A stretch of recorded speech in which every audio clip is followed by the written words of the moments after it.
यदि आपको भी आता है स्टूल के साथ या शौच या मल के साथ चिकनाई, अधिक मात्रा में चिकनाई आ रही है, कम मात्रा में आ रहा है, या उसके साथ और क्या क्या समस्याएं हो रही हैं, तो आज इसी संदर्भ में बात करेंगे। मैं सिर्फ doctor RC. Maurya, Ayurveda medical अफसर, प्रयागराज, उत्तर प्रदेश से। जो लोग हमारे चैनल पर नए हैं, चैनल को सब्सक्राइब करें, फेसबुक को फॉलो करें और ज़्यादा से ज़्यादा इन जानकारियों को लोगों तक पहुँचाएँ ताकि लोग लाभान्वित हो सकें। तो बात करते हैं कि स्टूल के साथ म्यूकस या चिकनाई आ रही है तो किस अवस्था में हमें घबराने की ज़रूरत नहीं है और किस अवस्था में हमें डॉक्टर को दिखाने की ज़रूरत पड़ सकती है, इसी संदर्भ में बात करेंगे। तो चूंकि जो स्टूल के साथ थोड़ी बहुत म्यूकस या चिकनाई आती है, म्यूकस होता क्या है? म्यूकस एक जेली लाइक सब्सटेंस होता है, यानी चिकना लिसलिसा सा पदार्थ होता है जो नॉर्मली हमारी आंतें सिक्रीट करती हैं या उसको निकालती हैं आंतों की सुरक्षा के लिए। थोड़ा बहुत म्यूकस जो आता है वो हमारी इंटेस्टाइन के द्वारा हमारी आंतों के अंदर कोलन तक चिकनाई को मेंटेन करता है, उसको नम बनाए रखता है, चिकना बनाए रखता है। इसके पीछे वजह यह होता है कि यदि आंतें चिकनी रहती हैं तो किसी भी तरह के वायरस, बैक्टीरिया या फंगल इन्फेक्शन से वो आंतों में कोई खराबी नहीं आने पाती। और जो स्टमक से एसिड बनता है वह एसिड भी उनको नुकसान नहीं पहुंचा पाता और कई ऐसे हार्मफुल ऑर्गेनिज्म जो होते हैं वो उससे आंतों की सुरक्षा होती है। तो सामान्य चिकनाई आवश्यक है और जो इतनी रहती है तो उससे घबराने की ज़रूरत नहीं है। यदि बहुत ज़्यादा म्यूकस आ रहा है या म्यूकस के साथ साथ ब्लड मिक्स्ड स्टूल आ रहा है या म्यूकस के साथ साथ म्यूकस में ब्लड मिक्स्ड होकर आ रहा है, मिला हुआ आ रहा है, खून आ रहा है, साथ में पेट में दर्द, मड़ोर या फ्रिक्वेंसी बहुत ज़्यादा बढ़ रही है, कुछ भी खा रहे हैं तुरंत शौच के लिए जाना पड़ रहा है, तो यह स्थिति चिंताजनक होती है। इस अवस्था में आपको डॉक्टर से मिलने की ज़रूरत होती है। यदि आपके साथ ऐसी समस्या हो रही है तो तुरंत अपने डॉक्टर से संपर्क करें।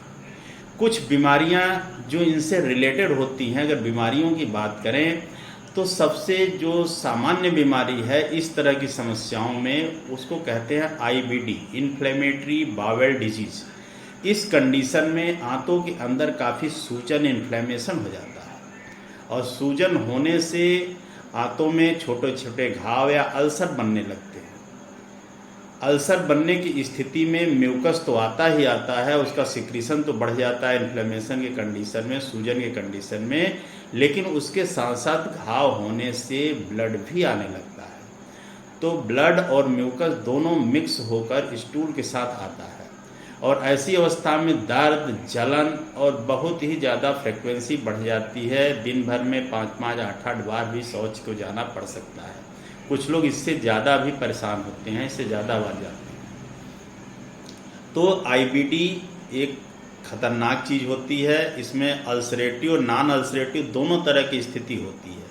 अगर अल्सर बना है तो म्यूकस के साथ ब्लड आएगा और अल्सर नहीं है तो केवल म्यूकस आएगा और फ्रिक्वेंसी बढ़ी रहेगी, दर्द होगा। दूसरी कंडीशन होती है जिसमें स्टूल के साथ म्यूकस आता है, उसको IBS कहते हैं। IBS ज़्यादातर साइकोलॉजिकल प्रॉब्लम से रिलेटेड होता है। इसको साइकोसोमैटिक डिजीज इसीलिए कहा जाता है क्योंकि जब हम स्ट्रेस की कंडीशन में होते हैं, तनाव की कंडीशन में होते हैं तो बावेल फ्रिक्वेंसी बहुत ज़्यादा बढ़ जाती है, बार बार शौच के लिए जाना होता है। और जब हम नॉर्मल कंडीशन में होते हैं, स्ट्रेस नहीं रहता है या कोई इस तरह का प्रेशर नहीं होता है, तो ये समस्या बहुत कम हो जाती है, फ्रिक्वेंसी भी कम होती है। इसमें भी हमारे स्टूल के साथ या मल के साथ चिकनाई आती है। कुछ और बीमारियां जैसे क्रॉन्स डिजीज, सीलियक डिजीज या सिस्टिक फाइब्रोसिस में भी यह समस्या ज़्यादातर देखने को मिलती है।